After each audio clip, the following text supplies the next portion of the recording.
حاضری نصیب کر دے، مجھے بھی اس در کی حاضری نصیب کر دے، میں بھی مدینہ شریف میں چلا جاؤں، میں بھی مکہ شریف میں پہنچ جاؤں، کوئی درد دل رکھنے والا درد دل کے ساتھ پڑھنے میرا رب اس کی التجا کو قبول فرما لے۔ سر محفل کرم اتنا میری سرکار نگاہیں منتظر ہے جان اور دیدار، نگاہیں منتظر ہے جان اور دیدار۔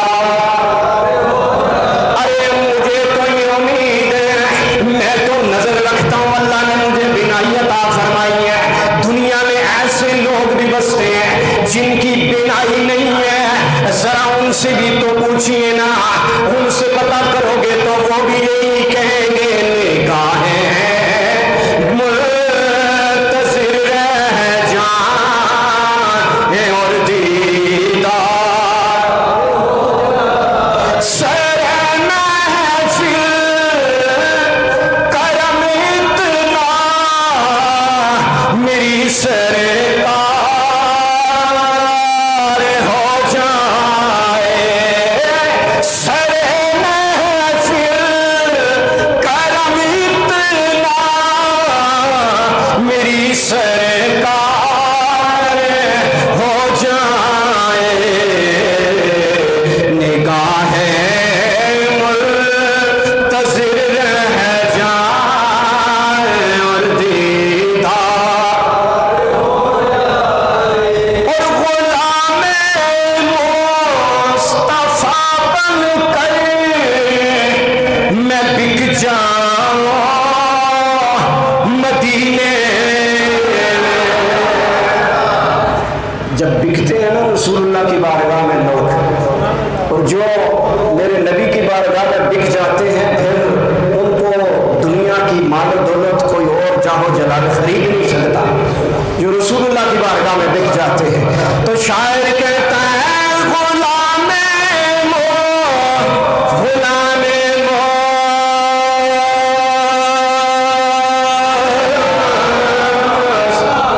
غلام مصطفیٰ مصطفیٰ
نے آمین کہا ہوگا کتنی برکت آئے گی۔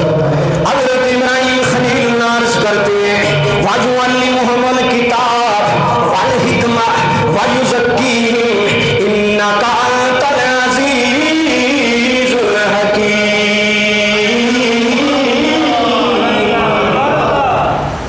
ادھر حضرت ابراہیم تجا کرتے ہیں مولا کائنات ربنا وابعث فیہم، ہمارے درمیان رسول مبعوث فرما۔ بیت اللہ شریف بلند ہو گیا ہے، ارے مجھے اگر وقت مل جائے تھوڑی دیر کے لیے مسجد کا کام کرنے کے لیے، میں اپنے آپ کو بڑا خوش نصیب سمجھتا ہوں۔ مسجد کی خدمت کرنے کے لیے وقت مل جائے میں اپنے آپ کو بڑا خوش نصیب سمجھتا ہوں۔ اور جس کو میرے رب نے کہا سب سے پہلا میرا گھر زمین پر بیت اللہ شریف ہے، اس کی تعمیر کرنے والے کا مقام کیا ہوگا؟ یار یہ تو اپنی اپنی بات ہے اور اپنی اپنی خدمت کی بات ہے نا، کہ کسی کو مسجد کی خدمت ملی، کسی کو مدینہ شریف کی خدمت ملی، کسی کو مکہ شریف کی خدمت ملی۔ ذرا محبت سے کہتے ہیں کسی کو اس گھر کی خدمت کا۔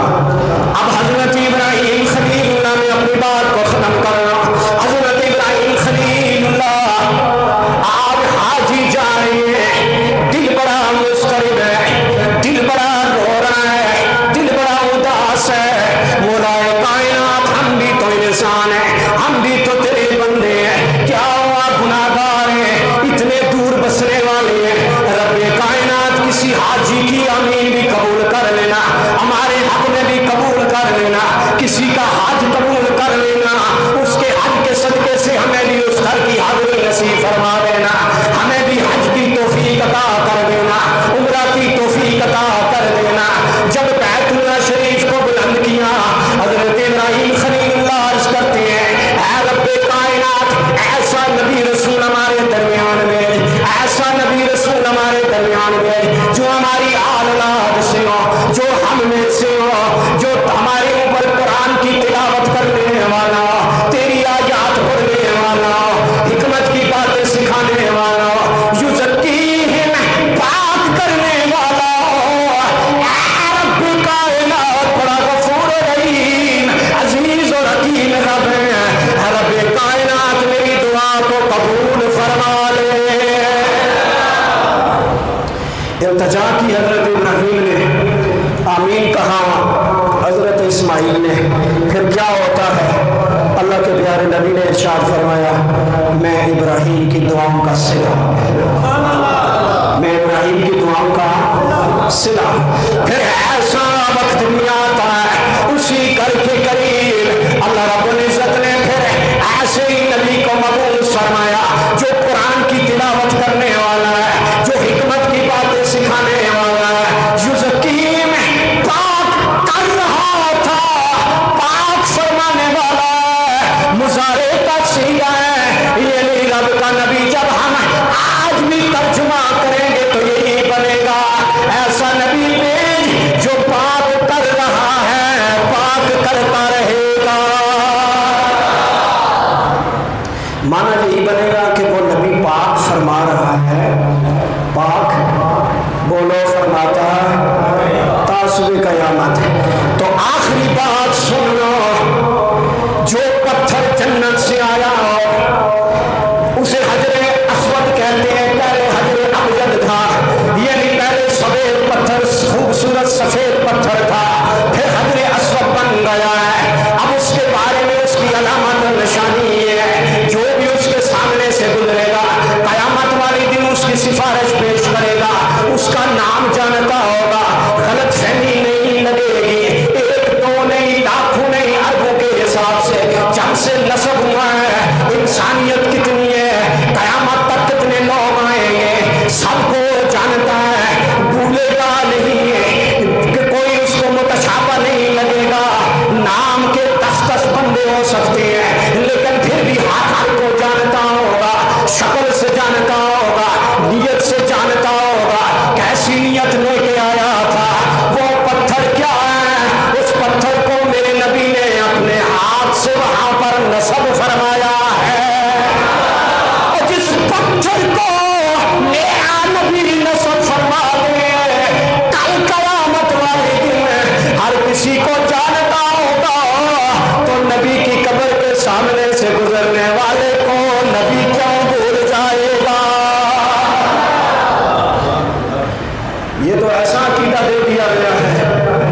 کہ پتھر جانتا ہے، پتھر علم رکھتا ہے، کل قیامت والے دن گواہی بھی دے گا، شہادت بھی پیش کرے گا۔